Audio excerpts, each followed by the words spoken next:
al móvil en vivo y en directo con Mario Ursúa. Lo planteábamos en nuestro tema central, título central. ¿Qué va a suceder con las acusaciones? Estas calificaciones que apuntan a justamente caratular los siniestros viales de una manera más severa, no tanto como se decía antes, homicidio culposo que conlleva una pena de prisión menor, prácticamente escarcelable según la condena a la que se llegue, ahora como homicidio simple con dolo eventual. Pero ¿va a quedar o no firme esta acusación, Mario? Es la pregunta que nos hacemos. A ver, cuando hablamos de calificaciones y de carátulas, por ejemplo, en el plano político, los exfuncionarios permanentemente se minimizan y dicen la carátula o la acusación no significa absolutamente nada. Lo importante es cuando baje el martillo el juez y dicte sentencia, y en base a la ley, fundamentalmente. Uno puede acusar o puede denunciar a cualquier persona de lo que uno le parezca, pero después esa acusación hay que sostenerla con pruebas, fundamentalmente, independientemente de las ganas que uno tenga o del impacto mediático que pueda llegar a tener. Y de esas cuestiones vamos a hablar con el responsable del Ministerio Público Fiscal, con Alejandro Güelet, procurador de la Corte, que precisamente estamos en este edificio donde va a funcionar la Corte, en el polo judicial aquí, detrás del complejo penitenciario de Boulogne-sur-Mer y San Felipe. ¿Cómo le va, procurador? Buenas tardes. Muy bien, muy bien. Efectivamente, este es el edificio donde se van a hacer audiencias orales, acá van a funcionar todos los jueces penales. Y en el edificio de enfrente va a funcionar todo el Ministerio Público. Aquí precisamente van a ser salas de audiencias. ¿En este lugar donde estamos? ¿Para noviembre va a estar listo esto? Bueno, que está previsto en noviembre la inauguración. Sí, sí. ¿Cómo ha estado el avance de obra en base a lo que usted recorrió? Bueno, entiendo que bien, eso es algo que tendrían que hablar con el subsecretario de Infraestructura, Daniel Chicahuala, que está al lado mío, así que enseguida le pasan la pregunta a él. Bueno, le pasamos la posta a él. Y ya que estamos aquí, donde van a estar los juzgados penales, hablamos precisamente de esto, el tema que introducía Sofía en el estudio, las calificaciones, las imputaciones. Hemos visto ya en varias ocasiones, en hechos viales con desenlace fatal, que el fiscal va por el homicidio simple con dolo eventual. Después, cuando llega al juzgado, después cuando eso se eleva a juicio y el juez baja el martillo, vamos por el homicidio culposo, que es el homicidio negligente, que no tuvo intención de hacerlo y además, en el caso de haber consumido bebidas alcohólicas, estaba fuera de su conciencia y no tenía la posibilidad de observar que la situación era riesgosa. ¿Hay que cambiar el Código Penal entonces? No, hay que interpretarlo bien. Ciertamente hay posturas encontradas en esto. Hay quienes sostienen que cualquier tipo de muerte derivada de un accidente de tránsito, sea cual fuere las condiciones o las circunstancias en que ocurren, caen dentro del homicidio culposo, que lleva una pena de hasta 6 años de prisión.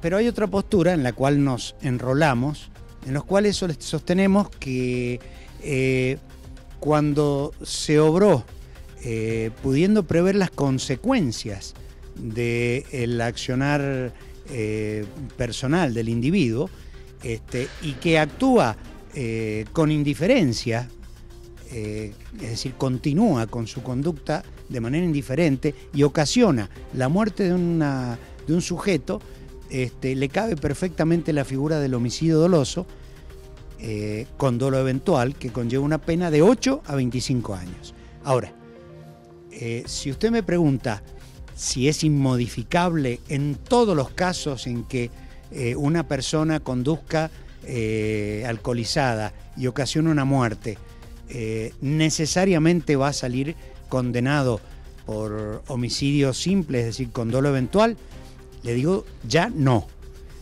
Nosotros empezamos a investigar la figura más grave, que es esta, y si de la investigación surgieran situaciones o circunstancias que justificaran un apartamiento y una morigeración de esa calificación, no tendríamos ningún inconveniente en cambiar la calificación, porque las calificaciones no son inmodificables, ni para menos ni para más. Es decir, que se pueden aminorar o se pueden agravar.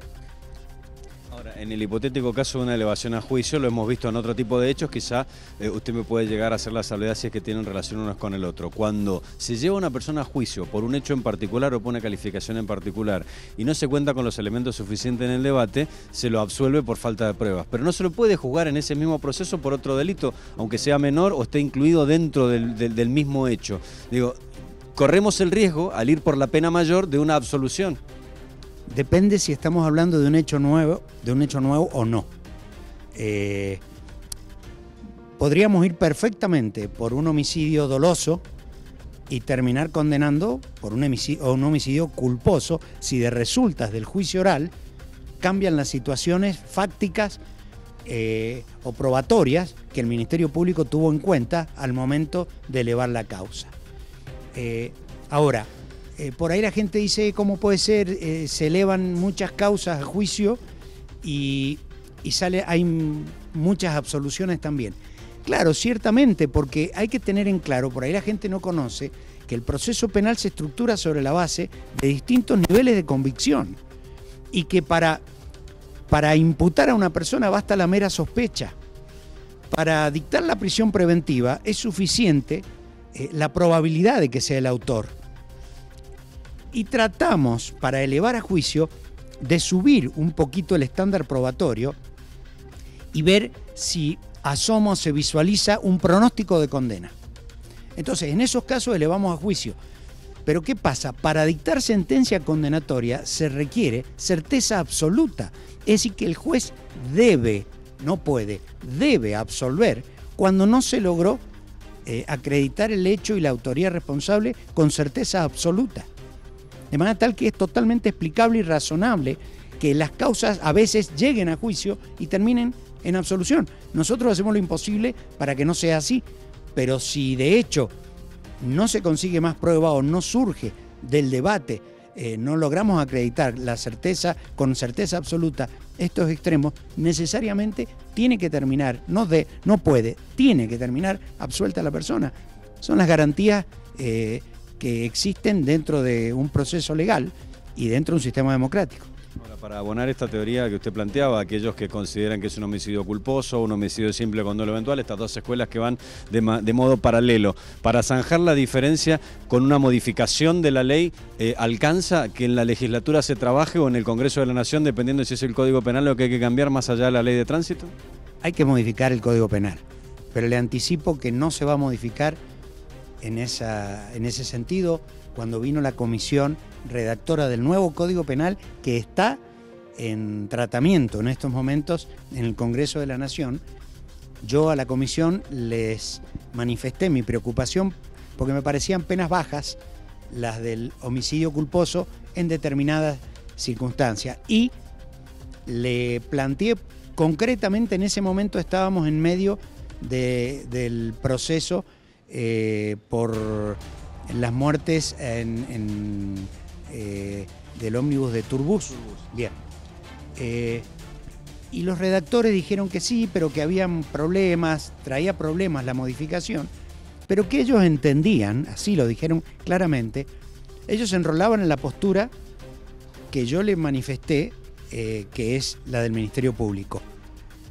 Cuando hay dolo eventual, hay que acusar por dolo eventual. Es decir, que en los 6 años son un límite exclusivamente para el homicidio culposo. Pero cuando se estima que se actuó con dolo eventual, la calificación es otra. De manera tal que no dejaron cerrada la puerta a que se acuse por dolo eventual. Pero ahí depende de las interpretaciones. Obviamente depende de la interpretación final de los jueces. Muchísimas gracias por quedar muy amable. No, gracias a ustedes. Bueno, el debate está abierto. Palabra más que autorizada la del Procurador de la Corte, responsable del Ministerio Público Fiscal, respecto de estas dos teorías y hacia dónde avanza uno u otro, cómo trabajan los defensores y los querellantes a la hora de un proceso judicial para conseguir una condena mayor o menor, dependiendo del hecho y las circunstancias. Sin lugar a dudas, Marito, un tema sumamente trascendental porque nos atraviesa como sociedad. Estamos hablando de incidentes viales, algo que nos puede pasar a cualquiera de nosotros y donde el desenlace es fatal. Así es que un tema planteado, abierto y, como bien indicabas, con la palabra de Alejandro Goulet, que es la máxima autoridad, el Procurador de la Corte. Muchísimas gracias, Marito.